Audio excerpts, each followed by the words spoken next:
Well, Kaepernick sitting during the national anthem has, of course, been pouring out over the past few days. Everybody has weighed in, including Cam Newton now, who has been has had a lot of criticism come his way, so he's no stranger to that as well. He sat down with our Trey Wingo to offer his thoughts. Take a listen.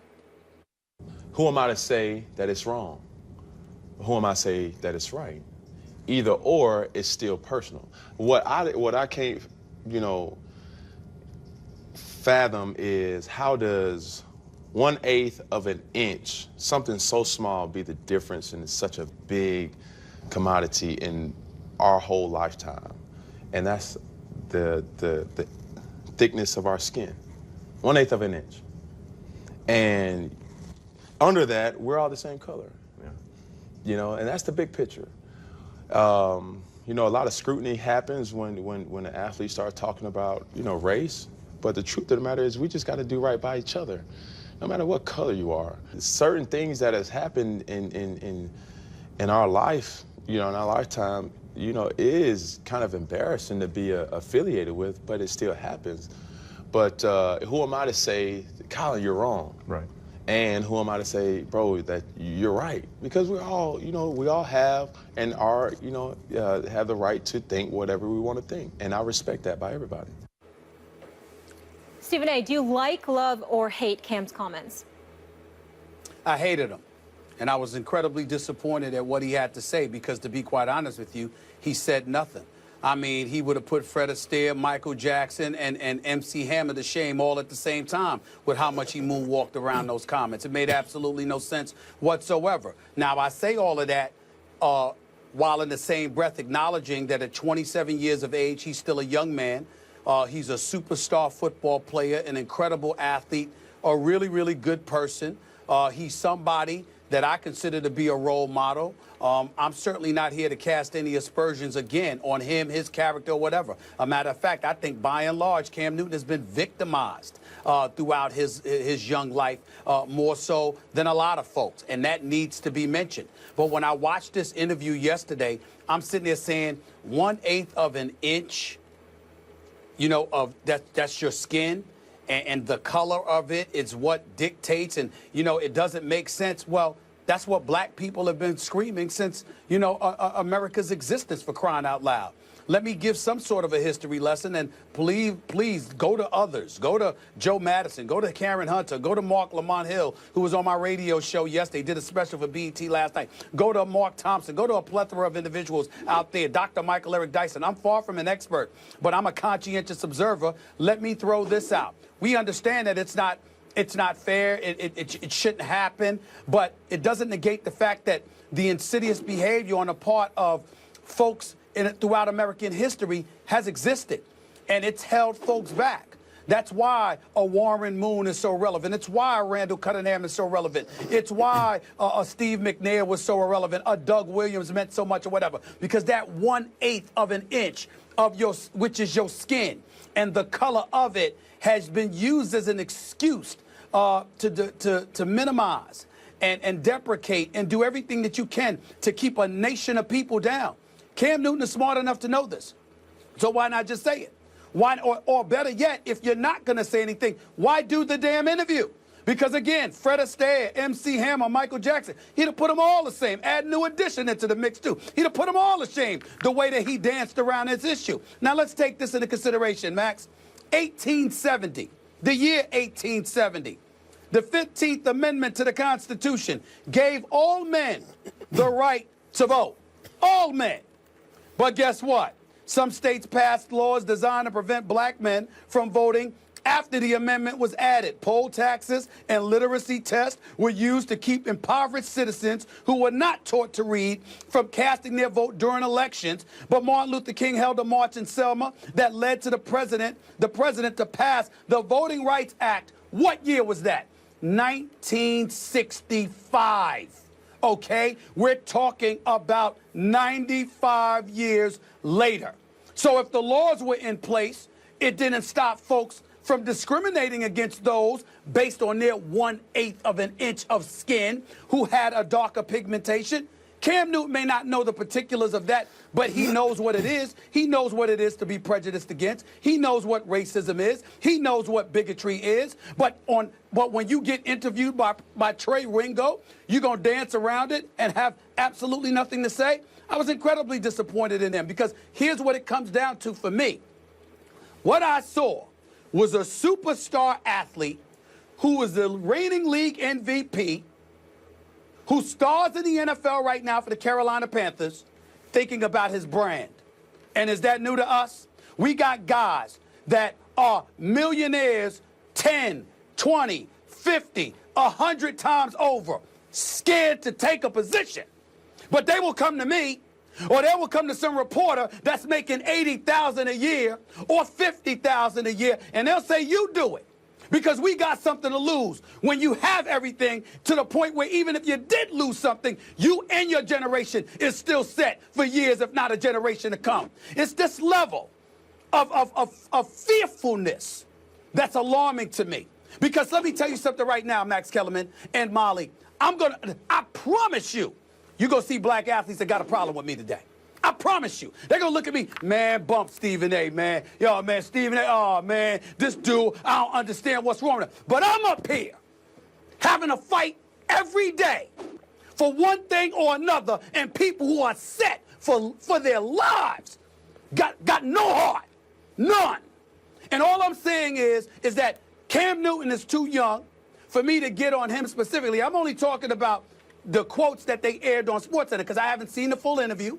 And we all know Trey Wingo is one of the best. I'm sure he did a fabulous job of doing the interview. And I'm not trying to sit up there and call Cam Newton out as a person. I'm talking about this one particular issue with the quote that they just showed on the show and they showed on SportsCenter. Where's your heart? Where's your heart? Everybody about protecting their brand. Everybody about making sure we don't offend anybody or whatever the case may be. Where's your heart at? Especially when you set anyway. Cam Newton signed for over $100 million, $60 million guaranteed. That means if all else fails, he got $60 million coming to him. What you feel? What you scared of? What you scared of? He certainly sounded like he was being brand conscious. He certainly did. And, you know, there have been athletes like that through the years. Michael Jordan was no Muhammad Ali off the field.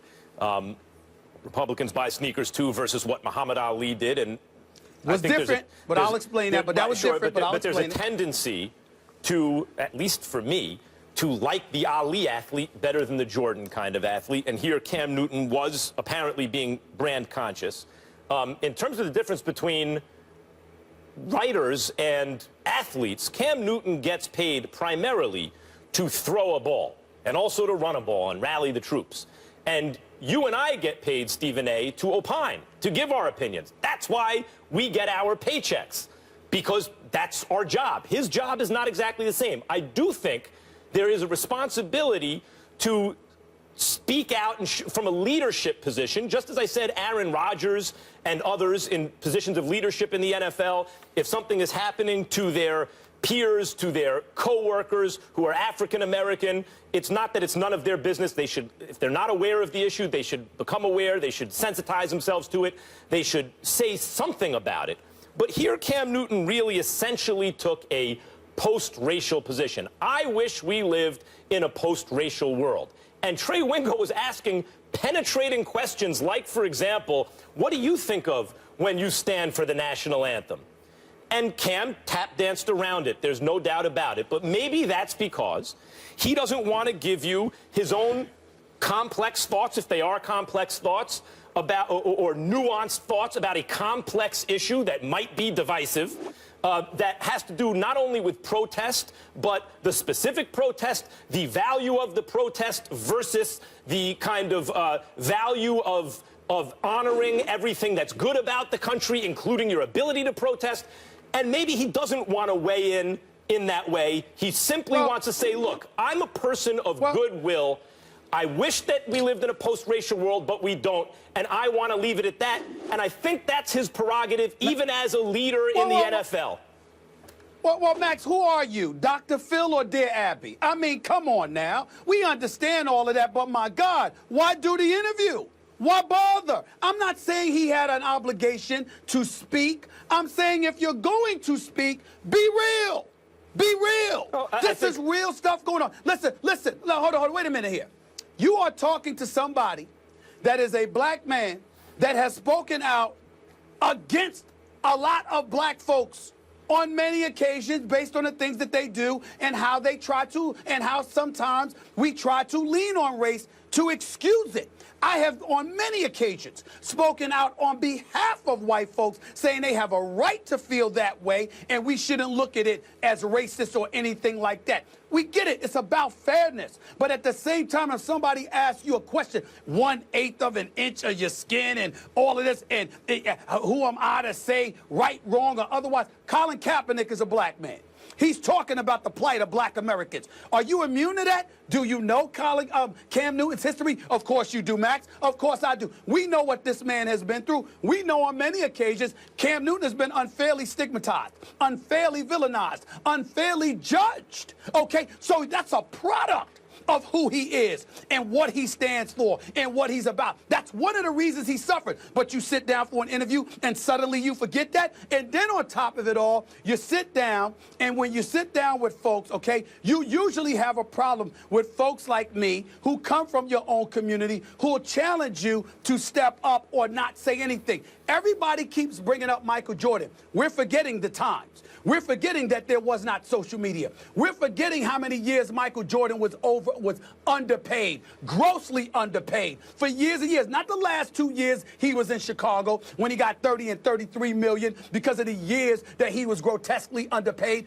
Prior to that, he was making his money for his association with Nike and endorsement deals. That's where his money was coming from. So if he did take political stances and he was outspoken and a bit vociferous, he wouldn't be in a position today where he's the only African-American owner in all of major sports in the United States of America, who, by the way, hires black people. Right. Let's not forget that about Michael Jordan. We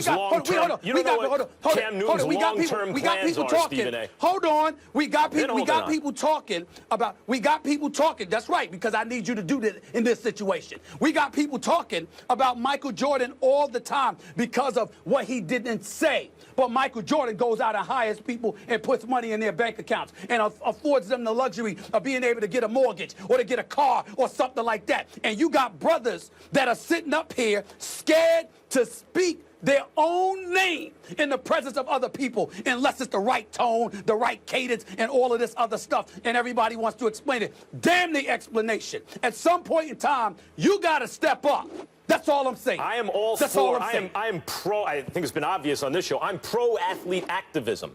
And I think that I like athletes better who are more specific about where they stand. However, if that's not that athlete and they don't want to weigh in with a nuanced position on a complex issue, I think they can still do an interview and basically get across the position. I'm a person of goodwill. I wish we lived in a post-racial world. We don't. I'm not going to share my opinion of, maybe he's not even sure of what it is, of whether Kaepernick's protest was better than standing up and honoring the fact that he gets to protest, and I'd like to move on. I think that's legitimate position for Cam Newton, even if it's suboptimal in my opinion. And I think that that is an absolutely understandable position from somebody emanating from a community that has not suffered as much as the black community has suffered. But when you are black and you are affiliated with a community that has a lengthy history of suffering and you have nothing to say, why do an interview? For what? For what? Well, then no athlete can do interviews now in a climate. Why not? In a climate that is dealing with complex social issues, no athlete can do the interview unless they're ready to give their nuanced answer? No, I'm saying something is simple and plain about what your thoughts are about Kaepernick. Who's to say I'm wrong?